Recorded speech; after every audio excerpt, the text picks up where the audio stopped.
Assalamu alaikum. Hi, I am Bashir Altaf. I am PhD scholar at Air University, Islamabad, and I have a book in my hand, The Birth of a Mural.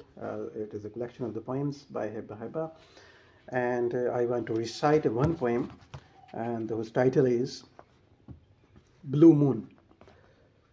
In winter, I think of a refugee, an Afghan girl like desert wind, with golden eyes of equity. She is collecting firewood somewhere. Somewhere has become an anagram for her.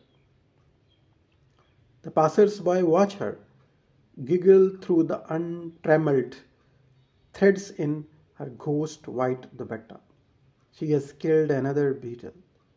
It is now a searing inscription underneath her plastic slippers. Thank you.